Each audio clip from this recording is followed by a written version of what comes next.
നമുക്കെല്ലാവർക്കും ഭക്തിയോടും ശ്രദ്ധയോടും കൂടിയും മൗനമായി പ്രാർത്ഥിക്കാം.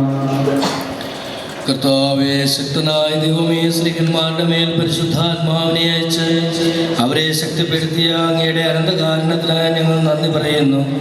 സ്ത്രീകന്മാരുടെയും അവരുടെ പിൻഗാമികളുടെയും കൈവപ്പ് വഴി പരിശുദ്ധാത്മാവിന്റെ ദാനമെന്നും സഭയിൽ വർഷിച്ചുകൊണ്ടിരിക്കുന്ന അങ്ങ് ഈ ദിവ്യദാനം അങ്ങയുടെ ദാസർക്ക് നൽകുന്നതിന് എളിയവനായ എന്നെയും യോഗ്യനാക്കണമേ. പിതാവും പുത്രനും പരിശുദ്ധാത്മാവുമായ സർവേശ്വരായ എന്നേക്കും. മാമോദീസായിലൂടെ പൊതുജന്മവും മിശിഹായുടെ ഭൗതിക ശരീരത്തിൽ അംഗത്വവും നിത്യജീവനുള്ള അവകാശവും ഞങ്ങൾക്ക് നൽകിയ പിതാവായ ദൈവമേ, വാഗ്ദാനം ചെയ്യപ്പെട്ട പരിശുദ്ധാത്മാവിനാൽ ഈ ദാസരെ മുദ്രിതരാക്കണമേ.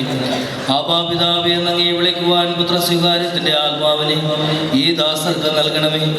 കൈവപ്പ് ശുശ്രൂഷ വഴി ദിവ്യാത്മാവിനാൽ നിറഞ്ഞ് സുവിശേഷത്തിന് സാക്ഷ്യം വഹിക്കുന്ന ധീരപടയാളികളും സഭയുടെ വിശ്വസ്ത ദാസരുമായി ജീവിക്കുവാൻ ഇവരെ ശക്തരാക്കണമേ. അങ്ങയുടെ ആത്മാവിന്റെ ഫലങ്ങളായ സ്നേഹവും ആനന്ദവും സമാധാനവും ക്ഷമയും ദയയും നന്മയും വിശ്വസ്തതയും സൗമ്യതയും ആത്മസംയമനവും ഇവരിൽ നിറയ്ക്കണമേ. അങ്ങയുടെ അനുഗ്രഹത്താൽ നിർമ്മലമായ ജീവിതം നയിക്കുവാൻ ഈ ദാസർക്ക് ഇടയാകട്ടെ.